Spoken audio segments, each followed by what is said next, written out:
jika aku Tuhan dan gurumu membasuh kakimu, maka kamu pun wajib saling membasuh kaki.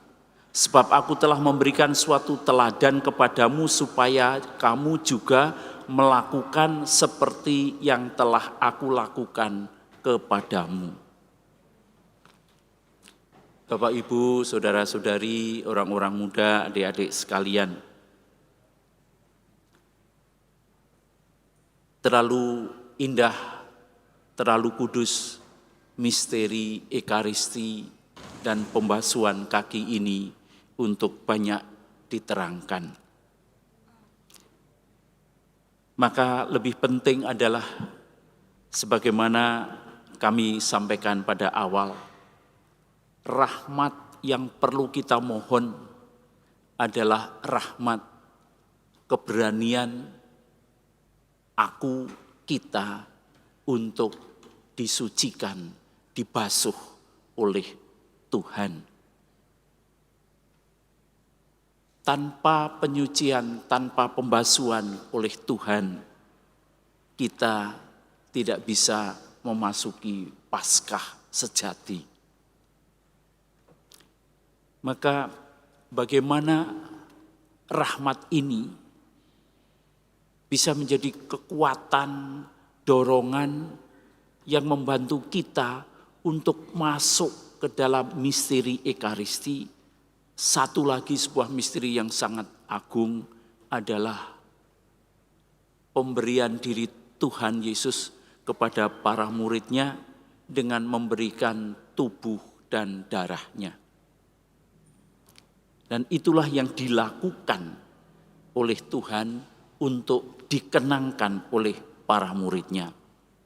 Maka pada hari ini,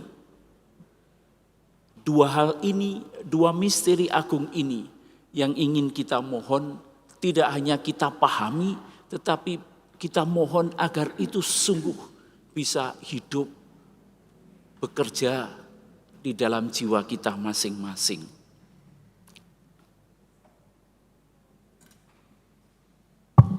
Misteri pertama adalah pembasuhan itu. Pembasuhan yang dilakukan Tuhan kepada para muridnya dan diwariskan supaya kita juga saling membasuh. Jadi jika aku tidak membasuh engkau tidak akan mendapat bagian dalam aku. Maka marilah kita merelakan diri untuk dibasuh oleh Tuhan. Apa itu? Keberanian untuk datang kepada Tuhan, mohon diampuni. Banyak orang datang pada gereja, datang ikut Ekaristi, tetapi tidak sampai pada keberanian untuk mohon pengampunan Tuhan. Karena kita masih menyimpan di dalam kantong hati kita, aku belum mau mengampuni saudara atau saudariku. Maka keberanian mohon ampun itu selalu akan dibarengi juga dengan keberanian untuk mengampuni saudara-saudari kita, orang-orang di sekitar kita. Dan justru karena pengampunan inilah hari ini, besok dan Paskah menjadi kenyataan yang begitu agung. Karena dalam pengampunan itu, kalau dalam hari Jumat besok akan kita renungkan, kita dimasukkan ke dalam rangkulan tangan Yesus itu yang memasukkan kita masuk ke dalam luka hatinya yang terbuka supaya kita disucikan. Jadi Yesus membasuh kaki, iya. Tetapi lebih dari membasuh kaki, Yesus membasuh jiwa kita dengan darah dan air yang keluar dari lambungnya. Dengan darah itu pula kita akan menerima apa yang Yesus katakan kepada kita. Lakukanlah ini sebagai kenangan akan daku. Kenangan akan Yesus tidak sekedar kita mempunyai memori yang indah tentang Tuhan, tetapi adalah penghadiran kembali menjadi bagian yang sedang dikerjakan, yaitu pemberian diri itu. Maka Bapak, Ibu, saudara-saudari, adik-adik semua, Anda sungguh akan mengalami ekaristi bersama Yesus ketika Anda bisa mengatakan kepada saudara atau saudari kita, inilah tubuhku, makanlah.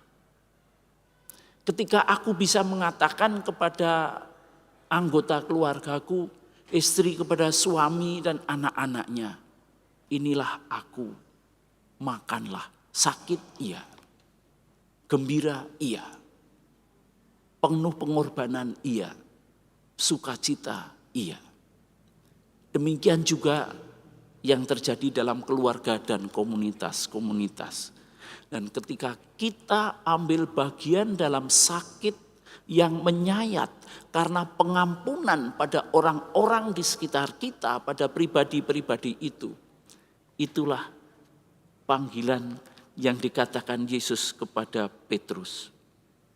Engkau akan mendapat bagian dalam aku.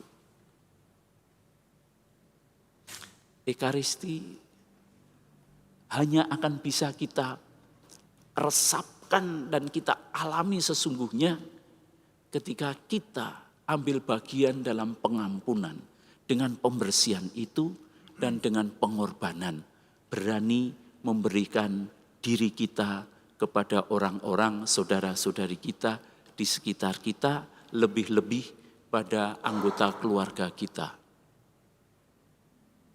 Selamat merayakan Ekaristi, selamat masuk dalam pembasuhan Tuhan.